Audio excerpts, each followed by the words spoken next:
ব্রাজিলের সস আর মশলার বাজার শুনলেই মনে হয় দারুণ এক সুযোগ, কিন্তু সত্যি বলতে কি এই বাজারে ঢোকাটা ঠিক ততটাই কঠিন। তো চলুন আজ আমরা ধাপে ধাপে দেখি কিভাবে এই জটিল বাজারের তালাটা খোলা যায়। আচ্ছা, সারা বিশ্বে মশলা আর সসের বাজারটা ঠিক কত বড় হতে পারে কোনো ধারণা আছে? অঙ্কটা শুনলে কিন্তু চমকে যেতে হয়।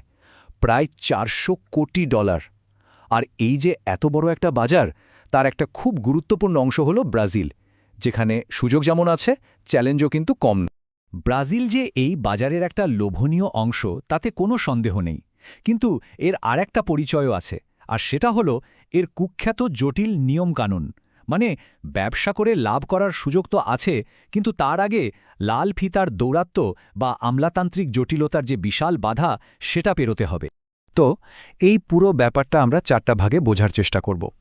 প্রথমে দেখব ব্রাজিলের বিলিয়ন ডলারের বাজারটা কেমন, তারপর জানব প্রি শিপমেন্টের কঠিন ধাপগুলো নিয়ে, এরপর পোর্ট থেকে ক্লিয়ারেন্স পর্যন্ত কি হয়, আর সবশেষে কিভাবে এই বাজারে সফলভাবে ঢোকা যায়। চলুন তাহলে শুরু করা যাক প্রথম ধাপটা দিয়ে, প্রি শিপমেন্টের কঠিন পর্যায়ে।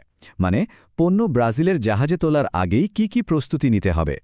বিশ্বাস করুন, পণ্য জাহাজে ওঠার অনেক আগেই কিন্তু 5টা বড় ধাপ পার করতে হয়। 1. Formula study, 2. লেবেল তৈরি, 3. পণ্যের রেজিস্ট্রেশন, 4. এক্সপোর্টারের প্রোফার্মা, আর সবশেষে ইম্পোর্ট লাইসেন্স বা এলআই জোগাড় করা। প্রত্যেকটা ধাপই খুব জরুরি। এই ধাপগুলোর মধ্যে ফর্মুলা স্টাডিটা কিন্তু ভীষণ গুরুত্বপূর্ণ। এর মানে হলো আপনার সস বা মশলার মধ্যে যত রকমের উপাদান, অ্যাডিটিভ বা রং আছে, তার প্রত্যেকটাকে ব্রাজিলের সরকারি পজিটিভ লিস্টের সাথে মিলিয়ে দেখতে হবে। সোজা কথায়, যা এই লিস্টে নেই তা ব্যবহার করা একেবারে নিষিদ্ধ। লেবেলিংয়ের ক্ষেত্রে ভাষার নিয়মটা বেশ করা, কিন্তু একটা মজার সমাধানও আছে। ধরুন পণ্যের লেবেলটা ইংরেজিতে, কোনো সমস্যা নেই, নতুন করে পুরো প্যাকেজিং বদলাতে হবে না। শুধু মূল লেবেলের ওপর পর্তুগিজ ভাষায় সব বাধ্যতামূলক তথ্য লিখে একটা স্টিকার লাগিয়ে দিলেই হবে। বেশ কাজের, তাই না? আর নিয়মকানুন যে কতটা খুঁটিনাটি হতে পারে তার একটা দারুণ উদাহরণ হলো এই টেবিলটা। ভাবুন তো, পণ্যের ওজন অনুযায়ী লেবেলের ওপর অক্ষরের সাইজ কত হবে সেটাও ঠিক করে দেওয়া আছে। যেমন ধরুন আপনার পণ্যের ওজন 50 গ্রামের কম, তাহলে অক্ষরের উচ্চতা কমপক্ষে 2 মিলিমিটার হতেই হবে, এর চেয়ে কম হলে চলবে না। শুধু অক্ষরের সাইজই নয়, লেবেলে আরও অনেক বাধ্যতামূলক সতর্কতা জুড়ে দিতে হয়। যেমন গ্লুটেন আছে কি নেই সেটা জানাতে হবে, কোনো ধরনের অ্যালার্জেন যেমন গম, সয়া, দুধ বা বাদাম থাকলে তার উল্লেখ করতে হবে। জিএমও, ল্যাকটোজ, এমনকি টার্ট্রাজিনের মতো নির্দিষ্ট রঙের ব্যবহার হলেও সেটা লেখা বাধ্যতামূলক। বেশ, প্রি শিপমেন্টের প্রস্তুতি তো হলো।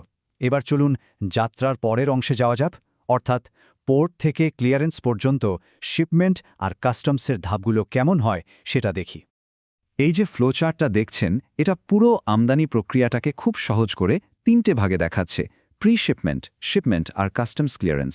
আমরা প্রি শিপমেন্ট নিয়ে কথা বলে ফেলেছি, এখন পরের দুটো ধাপ মানে শিপমেন্ট আর কাস্টমস ক্লিয়ারেন্সের দিকে নজর দেব।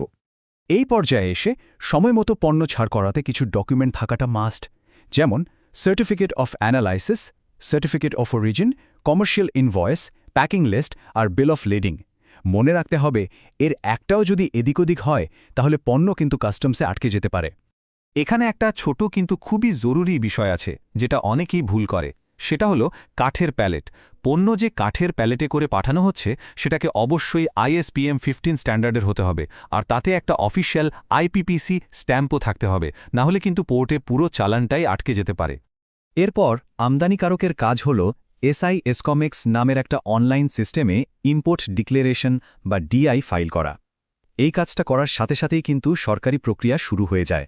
মানে ট্যাক্স কত হবে সেটা ঠিক করা হয়, আর পণ্য কাস্টমসের কোন চ্যানেলে যাবে সেটারও সিদ্ধান্ত নেওয়া হয়। কাস্টমসে পণ্য পৌঁছানোর পর সেটা কোন চ্যানেলে পড়বে এটা অনেকটা ভাগ্যের ওপর নির্ভর করে। সবচেয়ে ভালো হলো গ্রিন চ্যানেল। এখানে পড়লে কোনো রকম চেকিং ছড়াই একদিনের মধ্যে পণ্য খালাস। এরপর আসে ইয়েলো চ্যানেল, যেখানে শুধু ডকুমেন্ট চেক করা হয়। রেড চ্যানেলে পড়লে ডকুমেন্ট আর পণ্য দুটোই পরীক্ষা করা হয় যাতে দিন চারেক লেগে যায়। আর সবচেয়ে খারাপ হলো গ্রে চ্যানেল। এখানে পড়লে বিশেষ তদন্ত শুরু হয়, যা শেষ হতে 60 দিনেরও বেশি সময় লাগতে পারে। এত সব জটিলতার কথা শুনে মনে হতেই পারে এই গোলকধাঁধা থেকে বের হওয়া প্রায় অসম্ভব, কিন্তু বিষয়টা তা নয়। চলুন শেষ অংশে দেখি এই কঠিন পথ একা পাড়ি না দিয়ে কিভাবে সাহায্য পাওয়া সম্ভব? দেখুন, খোদ ইউএসডিএর একটা রিপোর্টেই বলা হয়েছে যে ব্রাজিল আসলে অশুল্ক বাধা, অতিরিক্ত লাল ফিতার দৌরাত্ম্য এবং জটিল নিয়মের কারণে একটা বেশ ক্লোজড মার্কেট। এই একটা কথাই কিন্তু বুঝিয়ে দেয় যে এখানে একা একা সফল হওয়া কতটা কঠিন আর কেন বিশেষজ্ঞের সাহায্যটা এত জরুরি। তাহলে উপায়টা কি? একটা দারুণ উপায় হলো বিভিন্ন ট্রেড অর্গানাইজেশন বা বিজনেস চেম্বারের সাহায্য নেওয়া। এরা একদিকে যেমন সঠিক মানুষের সাথে যোগাযোগ বা নেটওয়ার্কিংয়ের সুযোগ করে দেয়, তেমনি সরকারি পর্যায়ে অ্যাডভোকেসি করে এই লাল ফিতার দৌরাত্ম্য কমাতেও সাহায্য করে। এছাড়া জরুরি তথ্য দেওয়া থেকে শুরু করে ডকুমেন্টেশন তৈরিতে সরাসরি সহায়তা করে পুরো প্রক্রিয়াটাকে অনেক সহজ করে। তাহলে সব মিলে মূল কথাটা কি দাঁড়ালো? মূল কথাটা হলো, ব্রাজিলের বাজারে যদি সফল হতে হয় তাহলে খুব সতর্কভাবে প্রস্তুতি নিতে হবে, ছোটখাটো প্রত্যেকটা বিষয়ে মনোযোগ দিতে হবে, আর সবচেয়ে বড় কথা হলো সেখানকার স্থানীয় জ্ঞান ও দক্ষতাকে কাজে লাগাতে হবে। শেষ করার আগে একটা প্রশ্ন ভাবার জন্য রেখে যাই। বিশ্বজুড়ে বড় বড় ব্র্যান্ডগুলোর জন্য নতুন কোনো দেশে ব্যবসা শুরু করার আগে এই যে এত সব জটিল নিয়মকানুন মেনে চলা, এটাই কি এখন নতুন বাজারে প্রবেশের আসল চ্যালেঞ্জ বা মূল্য?